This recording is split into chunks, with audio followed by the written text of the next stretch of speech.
23-year-old Kimball man could be facing 20 years to life in prison after allegedly beating his 7-month-old daughter to death. KNEB.TV News starts right now. From your trusted source for news in western Nebraska and eastern Wyoming, this is KNEB.TV News. Presented by Platte Valley Companies, premier provider of financial services. Hello, I'm Ryan Murphy. This is KNEB.TV News, powered by Platte Valley Companies. Thanks for joining me. In our top story, a $100,000 bond has been set for 23-year-old Alexander Romero of Kimball, who was charged in the death of his 7-month-old's daughter, Aaliyah.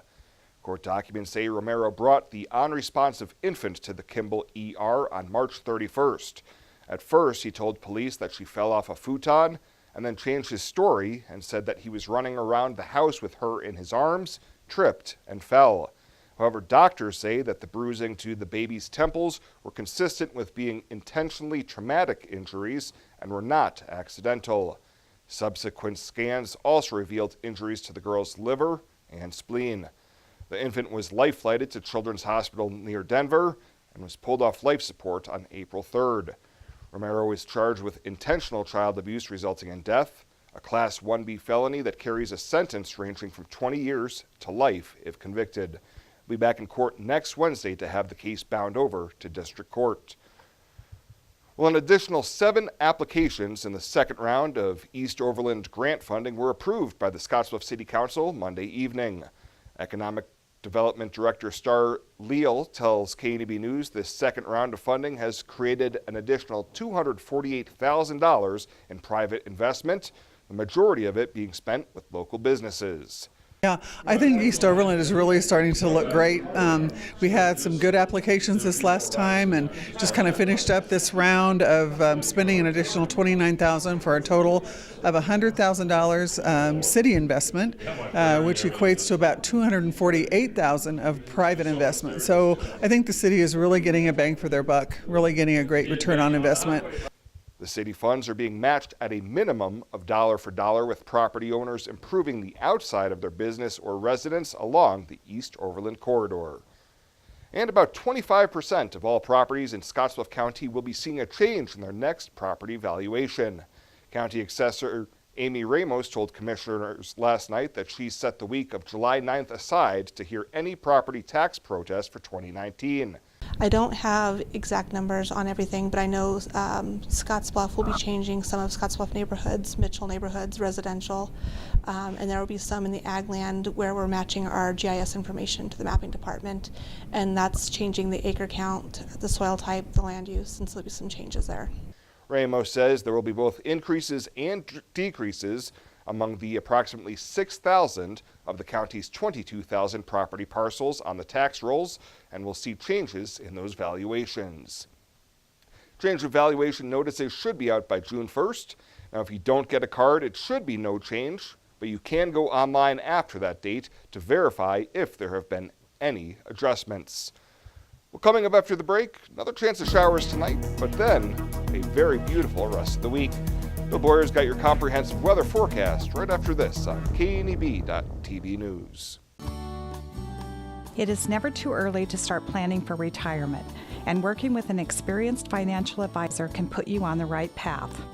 At Platte Valley Investment Center, our team of financial advisors will work with you every step of the way to maximize your retirement income. Call me, Jody Rosiska, or Rick Morehouse, financial advisors, to set up your free, no-obligation consultation. Raymond James Financial Services Incorporated, member FINRA SIPC. Life well planned. We've engineered the John Deere 6E Series tractor to be a versatile workhorse that's designed to fit your needs. And now we've engineered our special financing offers to work just the same. For a limited time, when you purchase a new 6E Series tractor, you'll choose between a free PowerGuard extended warranty or 0% financing each for 48 months. That's versatility through and through. Visit 21st Century Equipment in Alliance, Torrington, Scottsbluff, and Bridgeport, or visit 21stcenturyequipment.com. Crispy chicken, pit smoked ham, and luau sauce on a Sweet King's Hawaiian bun? It's like we're trying to get you to try it or something. Arby's, we have the meats. For sandwiches. This is KNEB.TV weather from the Arby's Weather Center. Arby's, we have the meats. Going to be dealing with some wind, a few showers, some cloudy skies here across the region.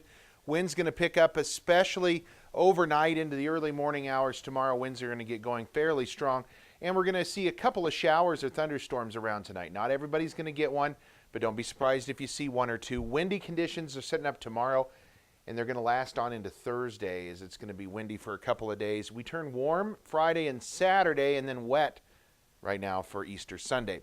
67 yesterday after a morning low of 41. Not too bad out there.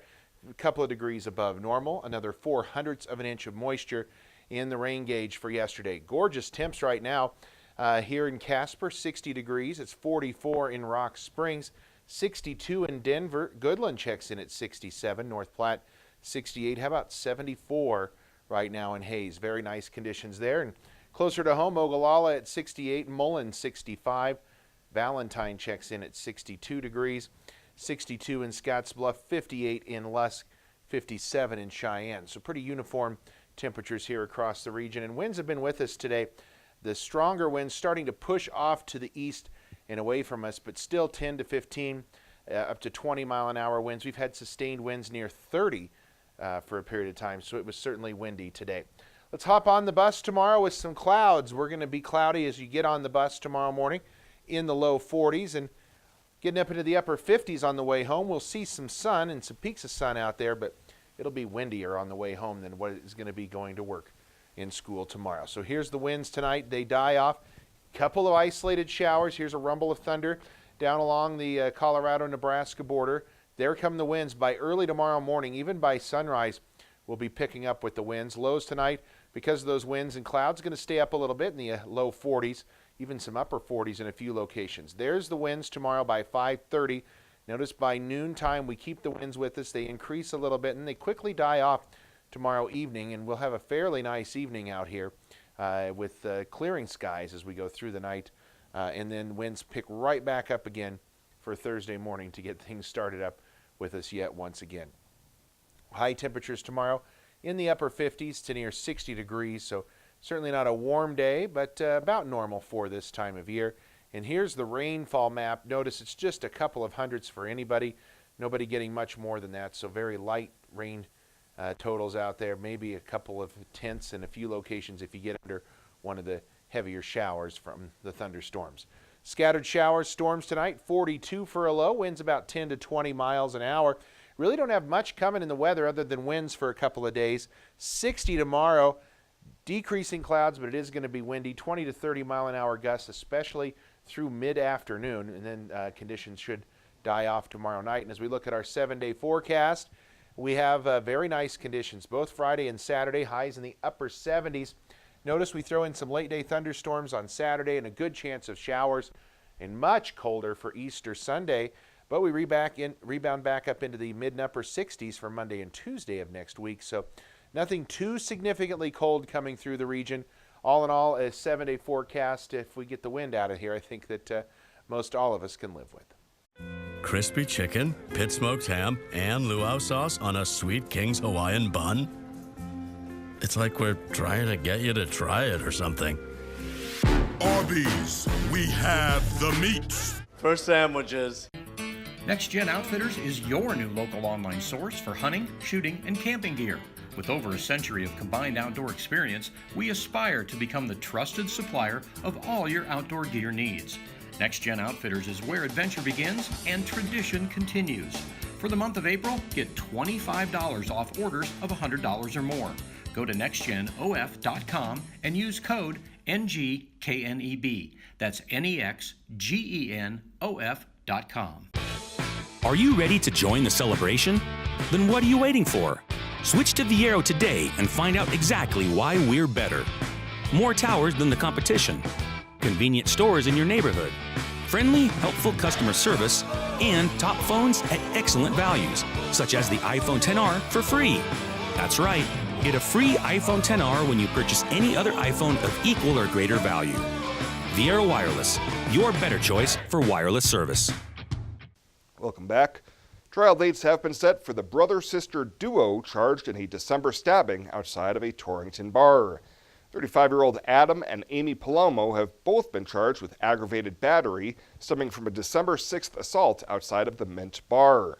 Adam Palomo is accused of stabbing a man in the abdomen with a knife, and Amy Palomo is accused of using a knife on a woman who sustained cuts on her legs and arms. A 2-day trial for Amy Palomo has been set for June 5th and 6th, while Adam Palomo is set to stand trial later that month. If convicted, they could both be facing up to 10 years in prison. Well, Nebraska lawmakers are again expected to reject a measure calling for highly regulated medical marijuana, but that likely won't be the end of the issue. Such of a vote could have unintended consequences of encouraging a voter-approved ballot measure that would establish one of the most unrestricted medical marijuana laws in the country. If so, Nebraska will join a growing number of conservative states with unusually easy marijuana access.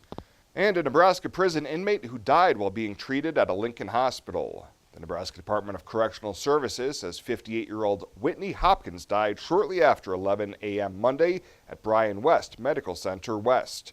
Hopkins was serving a 9-year prison sentence at the Nebraska State Pen for convictions of drug possession and distribution, child abuse, and tampering with a witness. That all occurred in Gage County. Well, coming up in Ag News, the Gering High School Education Board has a full house last night when it met to discuss taking steps to implement FFA into its curriculum. Jamila Guzman will have that story right after this. Regional West is one of 3 Level 2 trauma centers in Nebraska. We have all the resources here 24 hours a day to address any traumatic injury. From emergency medical services to advanced medical imaging and surgery, to acute care and rehabilitation. It's comforting to know that if an accident happens here, our families, our friends, our neighbors, and even we ourselves will get expert trauma care and rehabilitation services right here at Regional West.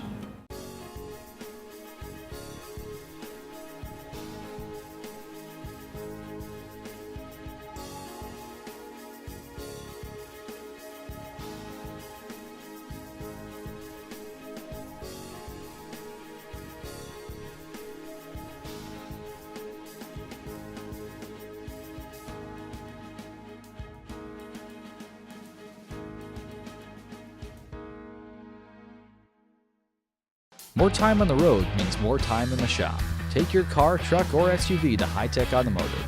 With 10 bays and commitment to quality service and customer care, we can do it all, from general maintenance to more serious problems. High Tech Automotive, between Frank Parts and Baumgars. The Gering High School Education Board met last night to discuss bringing FFA into the curriculum. The board meeting was full of supporters from FFA alum to parents who would like to see the program available to their children. B.J. Peters, president of the board, says the board was impressed by the passion of the supporters. And their caring of this being a part of our curriculum at Gering High School. I don't think there's anybody on our Gering School Board that denies that this is an area that we've been looking at in the past. It's one thing, though, that we want to be able to offer a program that we're proud of, and there are a lot of pieces that go into a quality ag education program. So we want to make sure that we develop the right kind of curriculum that will fit right for the Gering community. Shane Shimmick of Gering is spearheading the FFA movement and says the meeting went well. The board says they will be putting a team together, and Shimmick will be part of the team. Our board members are very on board with adding an ag education FFA program to the Gering curriculum. They are all for it. We're looking forward to the progress in the future and getting the ball going on it. I look forward to being part of the team and deciding what we're going to add for a curriculum and what they're going to need for it. My past history is I was in FFA and in ag education. I'm in an ag business and in production ag. Come with a lot of background and a lot of experiences that can help propel a great program for Gering. The Gering High School Education Board didn't give specifics on a timeline, but is hoping within a year or two to have FFA and ag education available to students. Think a utility vehicle should do more than take you places? So does Kubota. That's why our all-new Sidekick is built to do it all. Climb more. Tow more. Go more. cross over to more today. Take your Kubota Sidekick home with no money down and 0% financing for 36 months. Your local Kubota dealer is Sandberg Implement in Gering.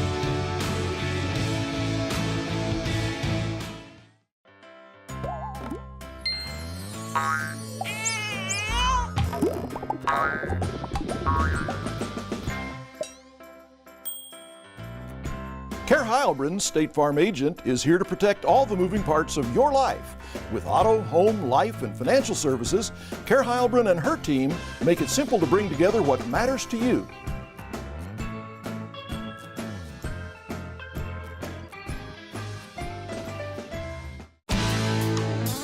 When it comes to helping local folks with the loans and financial advice they need, we don't horse around. Our only goal is to help you and your family achieve your financial goals with the right loans and savings products. So if you want to bank with people that care about you and your financial needs, stop by or give us a call. First State Bank. We're big on you. Member FDIC. Online at fsbcentral.com. Well, let's take a look what's happening on today's community calendar.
That's a look at today's community calendar, brought to you by First State Bank, honoring those who give back. Nominate your community champion at fsbcentral.com. Find out what convenient really means at the Western Travel Terminal. Start with our great selection of food and drinks, from for real milkshakes and fresh brewed coffee to snacks and hot food. Next, check out our beer and spirits with their everyday low prices. Finally, let us work for you with our full-service gas station and automatic truck and car wash. All this can be found at 822 South Beltline in Scotts Bluff. Western Travel Terminal, your convenient shopping, restaurant, and full-service gas leader. Scotts Bluff Valley Straight Rods invite you to the Wyobraska Auto Expo, a car, truck, and motorcycle show, Saturday and Sunday the 27th and 8th at the Fairgrounds Event Center in Mitchell. Saturday 9 to 9, Sunday 10 to 4. Adult admission just $5, kids 5 to 11 just $2. Bring the whole family. There are concessions on site, and participant space is limited. First come, first serve. Call early, 308-641-1227. Wyobraska Auto Expo, April 27th and 8th at the Fairgrounds in Mitchell. I'm Marcy Meyer, Vice President at Platte Valley Bank, with your Mortgage Mythbuster of the Week. Some people think that building a new house is difficult because construction loans are too complicated. The truth is, our lenders will work with you every step of the way to make your construction loan go to work for you. The mortgage lenders at Platte Valley Bank are here to help you find the right programs to fit your needs and your budget. Stop in today. No question is too big or too small.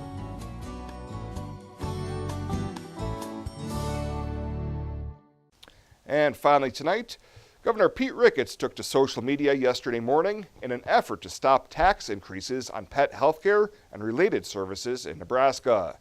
At least one of the proposals for raising funds to reduce property taxes would allow sales tax on veterinarian services. Ricketts was joined by a veterinarian and a pet health care representative during a Facebook Live session to generate public opposition to such a wide tax increase. And that would apply to not only pets like cats and dogs, but also livestock like animals. And we're here today to say, keep your paws off of our pet health care. that the legislature is looking to raise taxes on just about everything, and that at the end of the day, it will not end up delivering tax relief. All it will be delivering is more spending by government. Ricketts says pet owners are already taxed when they purchase their animals and when they buy food or pay for other non-veterinary services, and the tax would fall disproportionately on low-income Nebraskans. He says history has shown that such increases tend to lead to more spending instead of less. Well, that does it for us this time. Thank you so much for tuning in. We'll see you here next time.